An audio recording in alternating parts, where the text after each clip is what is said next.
In 1962, the relationship between the USA and the Soviet Union is incredibly tense, and rumors say that the Soviets would drop an atomic bomb soon. Panic takes over American citizens and building bomb shelters in their backyards becomes a common occurrence.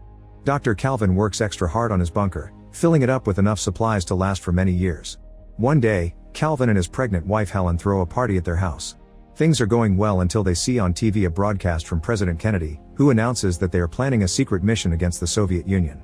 There aren't any details, but Calvin still panics and thinks a war is about to start, so he kicks out all the guests and drags his wife into the bunker. Seconds later, an aircraft flies over the city only to suddenly detect a mechanical failure. There is nothing the pilot can do and it crashes right into Calvin's house, absolutely destroying it. In the bunker, Calvin hears the noise and feels all the shaking, so he assumes the war has started and quickly seals the door. He explains to Helen that he can't open it manually. The door will open on its own after 35 years, which is the time for nuclear particles to normalize in the atmosphere. Soon the authorities arrive to check the debris left by the accident, and since they can't find any proof of life, they assume Calvin and Helen have died in the crash. Days start to pass and Calvin feels at home, but Helen hates it down there. One day her water finally breaks and with the help of her husband, she gives birth to a cute baby boy. Soon days become years, and their son Adam becomes a bright young child. Calvin teaches him everything he knows and hopes that one day Adam will rebuild the country to bring back its old glory. On top of all the basic school subjects, Calvin also teaches Adam how to box, to speak French and Latin, and how to handle the stock market. Helen teaches him to do chores around their home and even how to dance.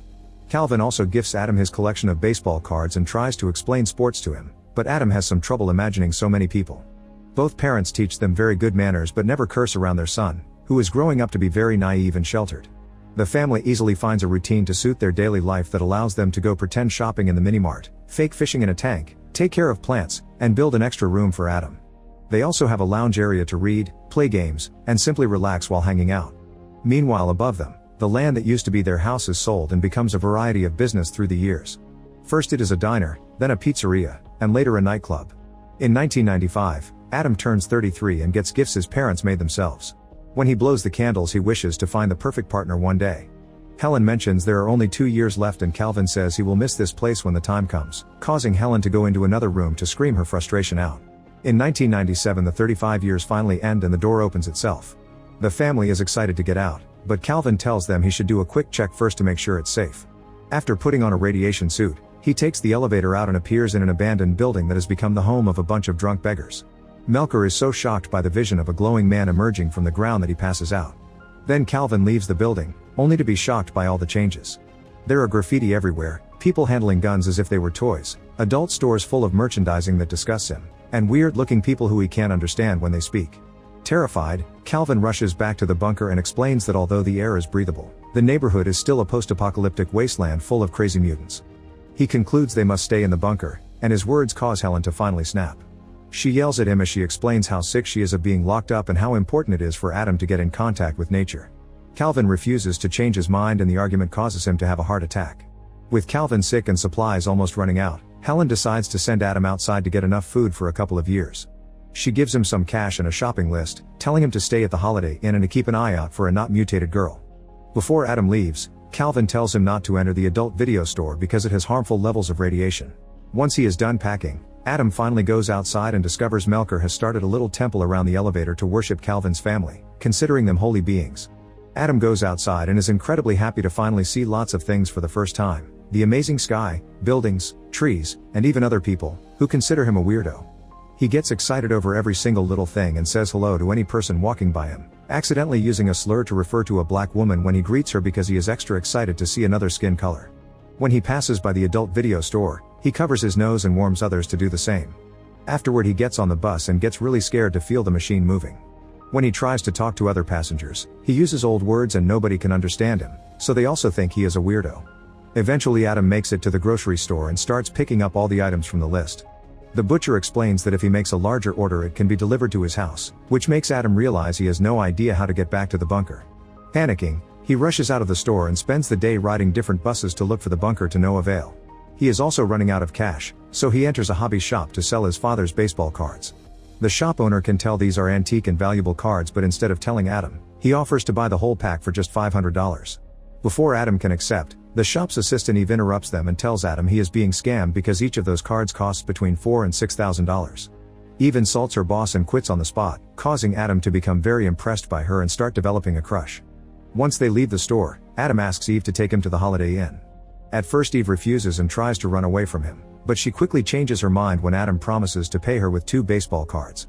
During the ride, Adam chooses all the old songs on the radio, which Eve finds pretty weird. As soon as Eve drops Adam at the hotel, she leaves without a word. Adam goes to his room and when he looks through the window, he is shocked by the view he has from the 18th floor, then he enjoys watching television in color. He also makes sure to wake up extra early to watch the sunrise. The next morning, Eve visits Adam at the hotel to give him back the cards because she feels guilty over getting paid so much for such a simple task. Then she tries to leave, but Adam stops her with an offer. He will pay her to become his assistant and she can help him gather all the things for the bunker. Eve agrees and they go shopping together for enough supplies to last 2 more years, hiring several trucks in the process. Adam also shocks her by revealing he wants to find a wife. After they're done shopping, Eve takes Adam to her house and he meets her roommate Troy, who starts asking Adam tons of questions when he notices how surprised he is by all the technology.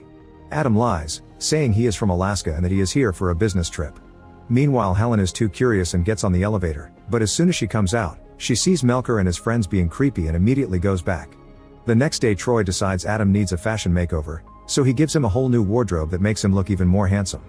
The next few days, Eve and Troy take Adam on many new experiences, like dancing to modern music, skateboarding, and seeing the ocean. Adam gets so excited that he jumps right into the water without a care. He also gets to watch a baseball game and finally understands why his father likes it so much.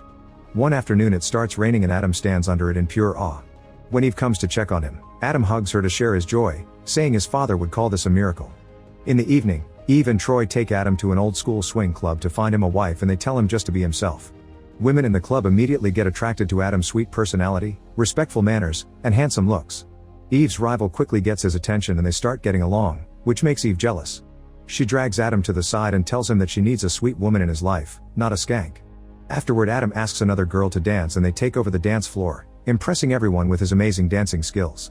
Eve tries to ignore her jealousy and chats with her ex-boyfriend, who makes fun of Adam and taunts him into a fight.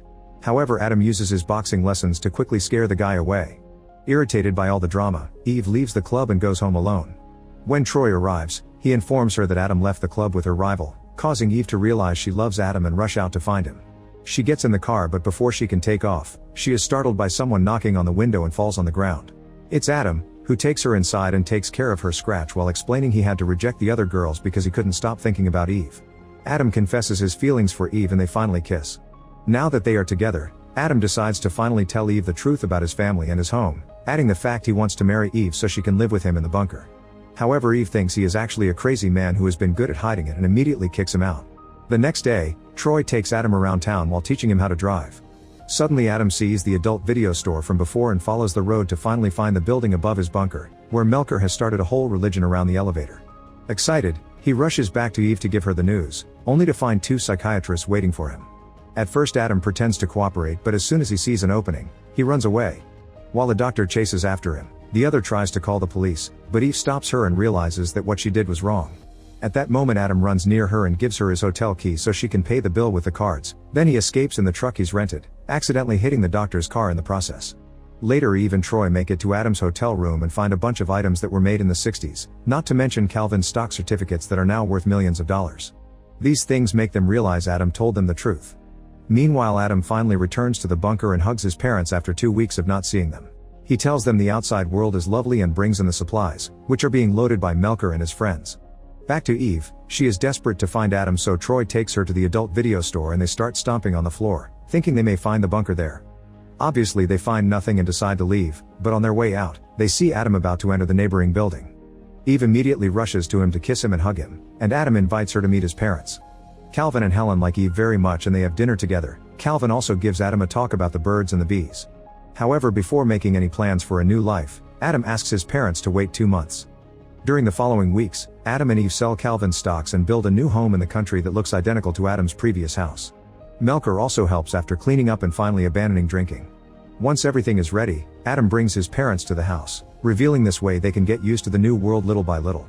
Later, while Helen and Eve prepare dinner, Adam finally tells Calvin that there was never an atomic war, that the bomb had actually been a plane that crashed into their house, and that the Soviet Union collapsed. Calvin refuses to believe it and starts making plans to build a new bunker just in case. Make sure to subscribe and turn on notifications so you can watch more videos like this. Thanks for watching.